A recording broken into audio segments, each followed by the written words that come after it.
Hello everyone, Philosopher Stoner 666 here. Now I just wanted to make hopefully a quick video on a video I just watched, Stefan Molyneux's channel, Why Did I Have a Child? Now I want to preface this video with, similar to my Pollyanna atheism video, that when I first started watching YouTube, I watched The Amazing Atheist and Freedom Ain't Radio. I've watched it for a few years now, and I have a certain amount of respect. In fact, when I first started going to university, I did flirt for a while with things like anarchy. So, I at one point thought I had settled upon that, but then realized the error of my ways. So now I'm not attempting to be condescending or anything like that, and I don't intend this to be a refutation, but rather a challenge to Stefan Molyneux. I'd like to see what his opinions are in regards to things like Schopenhaeurs, ideas about the will, about unsatisfiable desire, and I'd also like to see his what his thoughts are on David Benatars' book, Better to Have Never Been, and his main argument, the asymmetry, that non-existent things don't suffer, yada yada yada. I'm not here to explain other people's arguments, but I'd really like to go into this question because I think it's important. I think the question of having children in this world, I think it's the most serious, most important issue of our era, given the fact that having children is no longer an accident. It is, with birth control technology, it is clearly a volition. It is a choice. And I don't think people like Stefan Molyneux or us, being atheists or whatever freedom types, people that believe in freedom to choose and consent, I don't think we have much ground to stand on in having a child. So given that we have to accept that it is our own volition and our own choice, well, we have to examine what are the reasons. So, if you're a religious person, well then, it's clearly, okay, it's God. Be fruitful and multiply, that sort of thing. But when you're an atheist, it sort of becomes trickier. So he sort of does this like a checkmate, where he says, why put modern society in my child's path? And he says this, like a checkmate. And I sort of had to think to myself, well, how exactly is that relevant, given the fact that it's your choice? So when we examine the fact that it is your choice, your act of volition, I find when we sort of start excavating and examining it, that all it comes down to is ego. Your own ego. Either you want to have your own legacy, you want to perpetuate, bequeath something to posterity. So having your family name will continue on, or you want to leave somebody to leave your fortune to, or create another mini-me. That what it boils down to is ego. So here in this video, I got to give him credit. It's creative. He said he wanted to see what an uncorrupt person would be like, somebody that hasn't been, brainwashed into nationalist or patriotic propaganda, that sort of thing. So basically, what he does is avoid the question, and we see quite clearly that it is just his own selfish ego. And I have no qualms with being selfish. We are all selfish. And, I did read Ayn Rand's, The Virtue of Selfishness, that I think, selfishness can be a good thing when it's being selfish with yourself, with your own sort of volition, with you, not somebody else. You have to have somebody's consent. And I think it's obvious, at least to me, it's obvious that the unborn, people that are born, when you are born into this world, you don't get a choice. When you're a kid, you're ignorant of the world, so you're not fully, or you're brainwashed, or you're propagandized into believing certain things. But at the end of the day, you don't have a choice.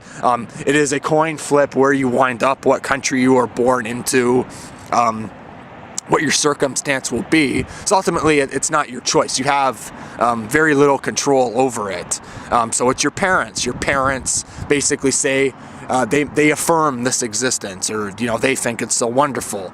And so I clearly think here that it's just another example of the optimism bias.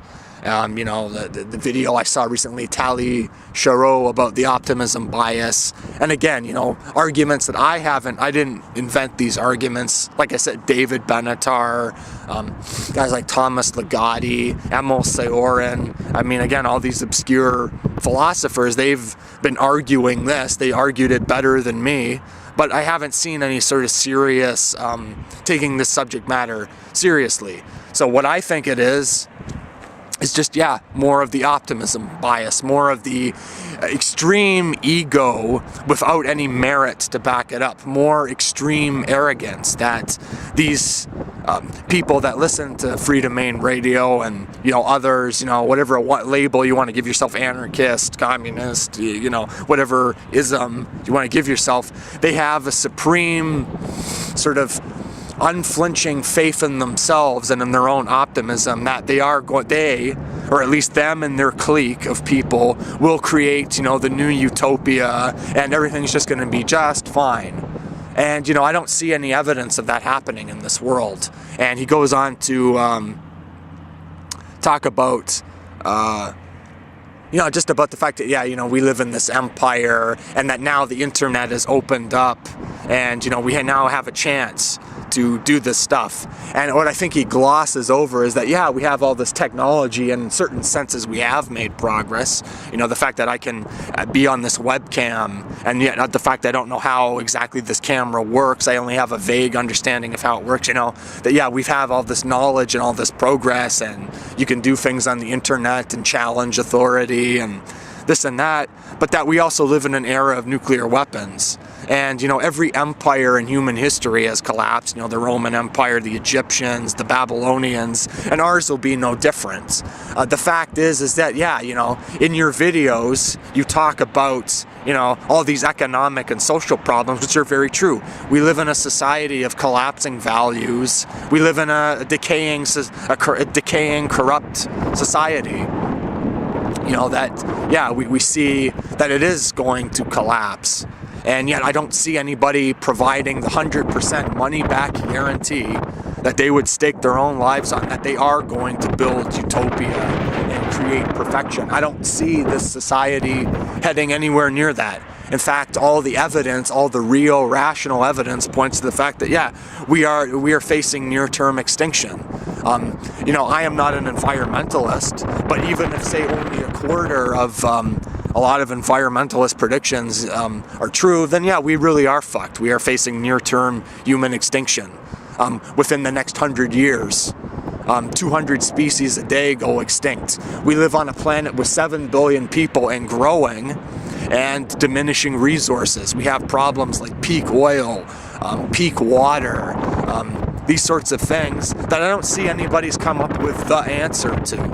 All I see, I see theories, anarcho-capitalism or this and that, and their own attempts to, create the answer, but I don't see it being implemented. I see most of this technology being used to, watch cat videos and American Idol, which, I'm not knocking entertainment, but really this culture, there's not much wisdom.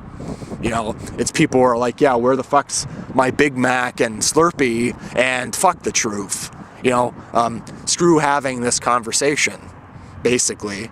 And at least I will give you credit. I will give people of Free Domain Radio credit and Stefan Molyneux credit that at least they want to have a kid and do it properly. I think we need to be moving more people into that camp.